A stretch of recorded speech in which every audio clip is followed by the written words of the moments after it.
Okay, I am here with Tom Chroust, the international famous writer of the wonderful show Forbidden Love in the past, and currently All That Matters. Yeah. Is that right? That's right. And this is shown in Germany. Now, is it shown in other countries outside of Germany? Which countries would one be able to find your shows? In Austria, in Switzerland, I think, everywhere around Germany, like in Netherlands, everywhere you get the channels actually.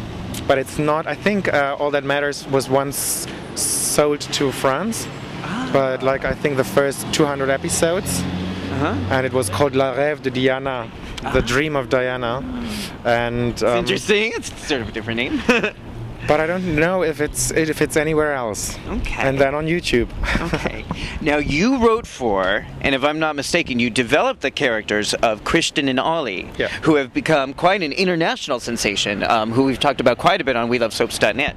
How did you come up with the idea for these characters?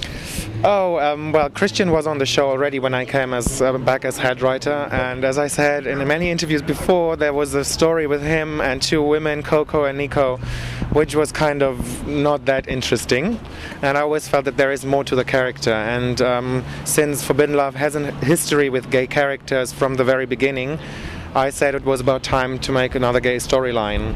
And Ollie was on the show 5 years before that, and I said, and he had a lot of family ties in the show, and I said, why not bring him back and making a coming out story? And which I found interesting from the very beginning was to have Christian in some kind of a conflict with whether being. The first idea that we had was making him a policeman, or like wanting to become a policeman, which was not possible because he was a convicted. He was in the prison. He was in jail before he came to the show. And in Germany, you're not allowed to become a policeman if you were once convicted. Same here. Same here. So we didn't do that, and then we came up with the idea maybe he could become a pro soccer player. Which I found a little bit too much cliche because soccer is such a big thing in Germany. And then we came up with the boxing thing, which I found very interesting because when I talked to people who knew anything about that, they said there are no gay people in boxing. At least we don't know about that. And so I said, as a story, it would be interesting to have this guy first having this ordeal to come out, to face the feelings that he is falling in love with a man, breaking up with his girlfriend because of that. Then we had this little triangle thing when Ollie had a little fling with Coco, because in the beginning we wanted to confuse the audience, and I'm not really sure if that was a good idea, because it was like, what does Ollie really want when he's in love with Christian? Why is he kissing Coco? And so, but now, did you get a lot of resistance from the network that this is on, or from any of the sponsors of the show? Did anyone give you a hard time about doing this story? No, not really, because we talked about the story a lot in the beginning before we started it, and because Forbidden Love always had a history with gay characters and lesbian characters, it wasn't really a problem. Okay.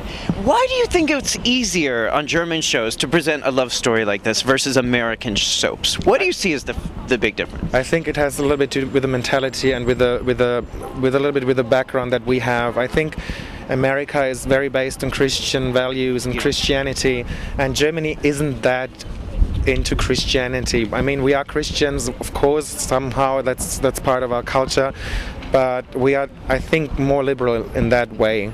And so I think it's easier for us to tell these stories and to be able to go as far as we can go. Now, last year, I know that you talked about a meeting you had with Jean Passanante, the head writer of As the World Turns, who writes very much for Luke and Noah. Yeah. What was that conversation about? Anything you can tell us? It was just getting to know each other. It was sharing experiences a little bit, like why is it that difficult in America, where you have a history of 70 years of soap operas, and the first gay character started to just like 3 or 4, 5 years ago. And in Germany, it was from the very beginning when soap opera started, it was always a topic. We always said we have gay people in our community, we have lesbians in our community, and we want to show them as equally as the others. And so that was about this and that, and just sharing experience and get to know each other. What was her take, or what do you see were the biggest differences in your experiences between writing for a German show and her experience writing for an American show? That you are more restricted here, that you have, I mean, I heard that they had this problem with the American Christian Association, and we don't know that in Germany. I mean, I couldn't imagine how I would react if any religious group in Germany would come up to our network or anything and would say, you're not allowed to do this story, or you have to cancel the story. I would say no. That would be a reason for me to even focus more on that story. It's such an interesting take, because that's such a given here of all television networks, that they do this, that they have to deal with the religious groups and some of the censorship that comes from those religious groups. It's just such a given that we take for granted here, and you're saying for you, creatively, that has not been the case. No. Wow. We don't know that in Germany. Okay. Now, I understand that HBO has opted the Christian and Ollie story. Is that correct? Yes, as far as I know, yes. So what's that going to be? Is that going to take place, is this going to be the same characters in Germany, or is this going to be the same characters transplanted to America?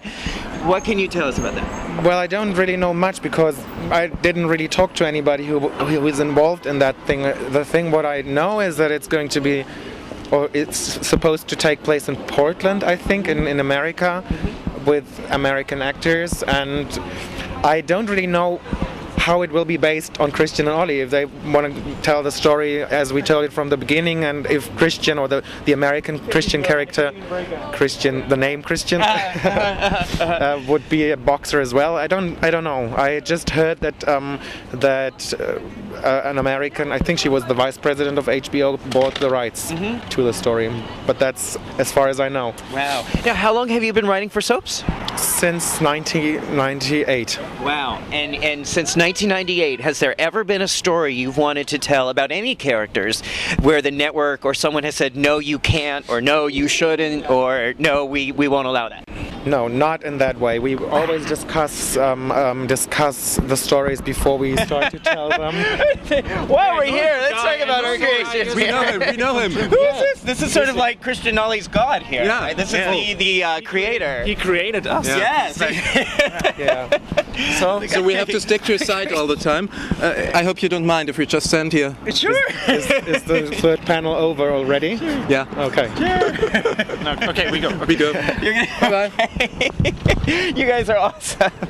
No, that's neat. That's just so refreshing to hear that you're able to create and tell the stories you want to tell.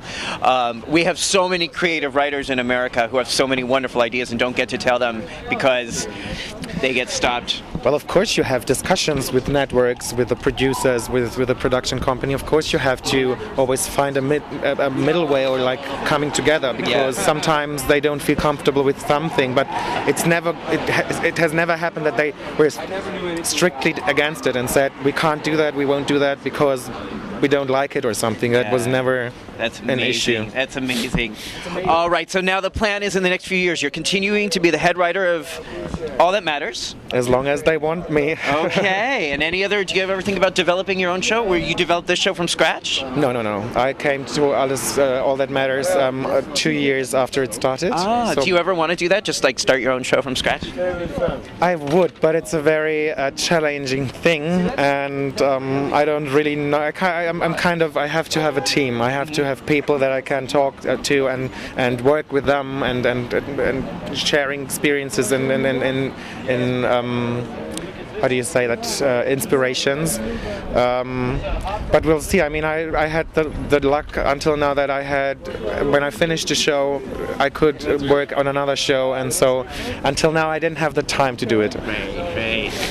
So great to talk with you, Tom. Great to talk to you too. It's such an interesting take. It's really refreshing, and I'm so glad that you're getting to tell the stories, and I hope we get to see more of them here in America. Definitely.